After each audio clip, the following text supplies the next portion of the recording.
Hello, this is a little follow-up video from the video that we did on the layout of paper 1, and this is focusing specifically on the first question that people will do, and it's the question A question, following on from the texts on paper 1.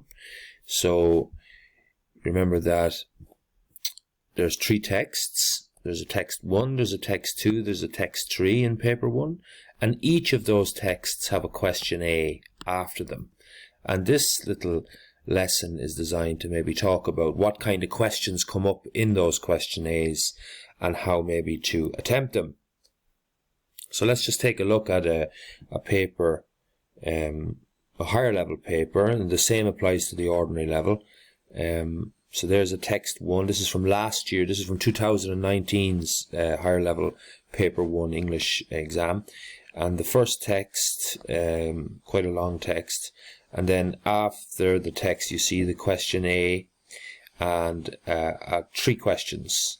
Now, there are 3 types of questions asked in the question A's. And in general, the first question that they ask, the I part, is they're simply just checking your understanding of what you've read.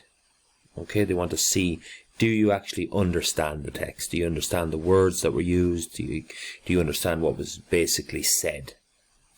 The second question is ask you to respond to what you've read.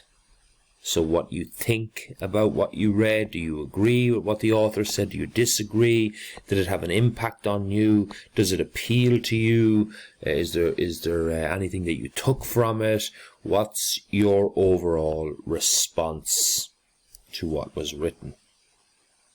And then the third part to question A is where they ask you to evaluate the writer's work. Okay? Was it successful in what it set out to do? Was it, if it was a humorous piece, was it humorous? If it was a piece written to be suspenseful, was it actually suspenseful? Or was it tense?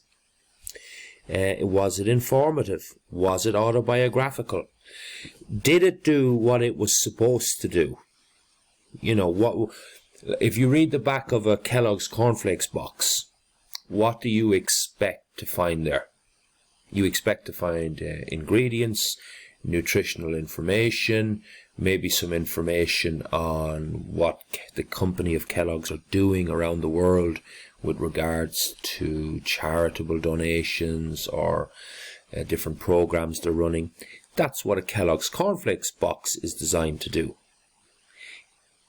If a text is designed to be funny, well, was it actually funny? If a text is a suspense or a thriller, was it tense? If it is a leaflet you get in your letterbox for a politician running for election, is it informative? If it's about somebody's childhood or somebody's growing up or somebody's life, was it autobiographical? Did it do what it said on the tin? And if you think so, how?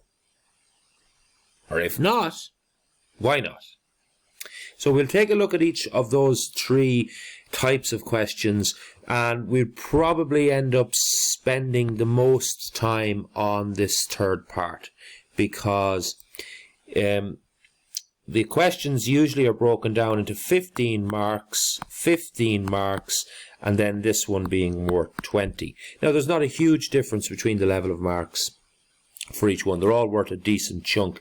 And remember, for your entire Leaving Cert, this section, this part of paper 1, overall is worth 12.5%. Now, that's no small amount. That's the difference between a H or an O1 and an O3 or a H3. Huge difference in grades, or a difference between a pass and a fail. And you can consider this, for some people, this is a nice subject. This is a nice area of the exam, because if you do it right and you respect it and you give it the time that it deserves, you can pick up a good chunk of this 12.5%. Okay, so let's look at the first type of question they ask, checking your understanding of what you've read. What are you expected to do in this section? Well, you'll have heard your English teachers talking about the importance of point, quote, explain. You need to do that 3 times. Okay, 3 times. And that's where the length of your answer will come from. You use the text, you refer to the text, you put in quotes, 3 quotes at least, 3 long quotes meaning a sentence or 2 for each quote, but you can also put in words that the author uses in inverted commas, quotation marks, to explain your answer. You're basically, you summarize the writer's ideas, but you do it in your own words as well as direct quotes. So let's take a look at that exam paper again. The first question here says, based on your reading of text 1, explain 3 points Janet Winterson makes about the value and importance of the arts. So in this question, they literally specify you need to make 3 points. They say it for you. Support your response with reference to the text. It's as clear as day that they're saying PQE times 3. Find 3 things in that little text that Janet Winterson makes about the value and importance of the arts. It's a very straightforward question. It's a nice start to the Leaving Cert English, and the same applies to the ordinary level paper. This is an ordinary level paper from 2019. Question I: based on your reading of the first 3 paragraphs, explain 3 ways in which selfies have made an impact on modern life. So it's very much a gentle beginning to the exam, if you ask me. Read the text, find 3 things that whatever they're asking for, and put in 3 quotes, and give your own little explanation of what those quotes mean, what the article means, what the author meant in saying them. Good answers in this section will make reference to why the writer is saying the ideas expressed in the text.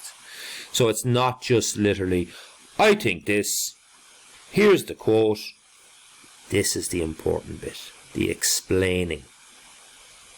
What's being said here? What is the author saying here? What do you interpret the author to have said here?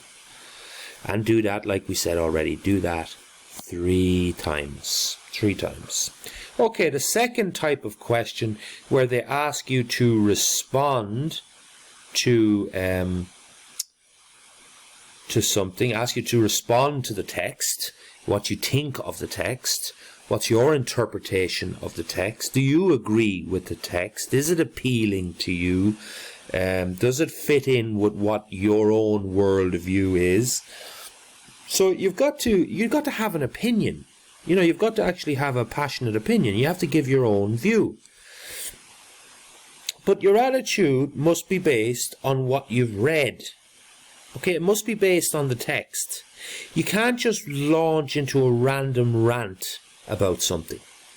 No, you can if you want, so long as you keep referring back to the text.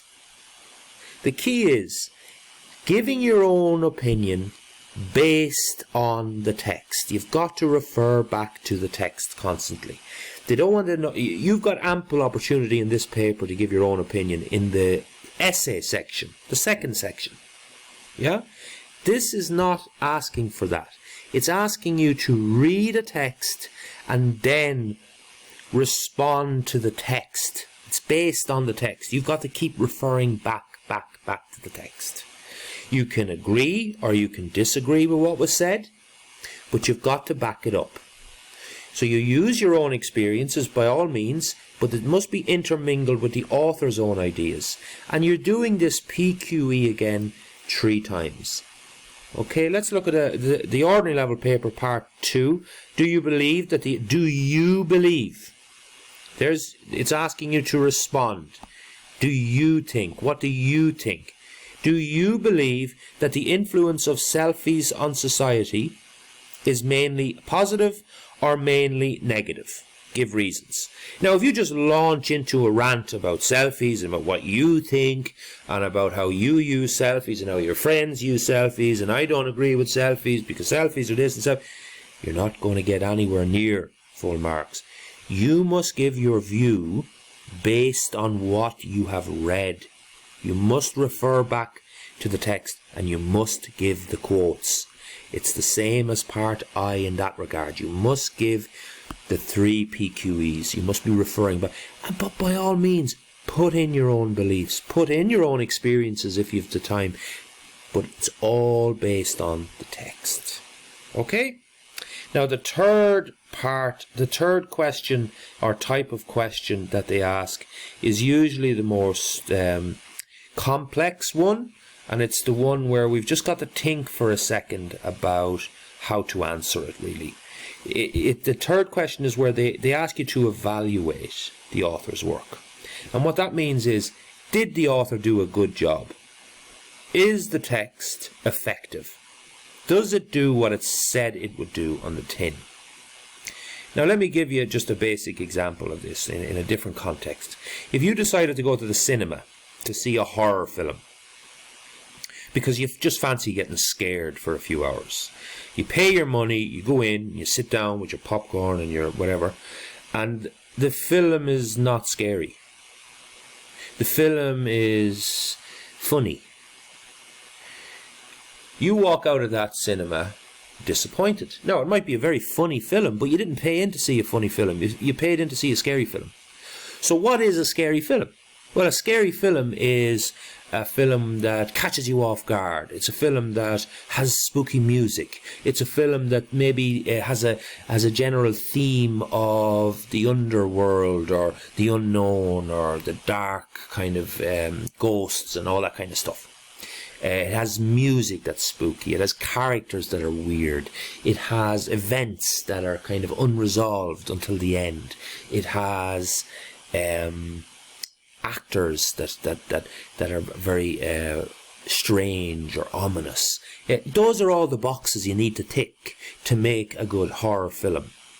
And a text is the same thing.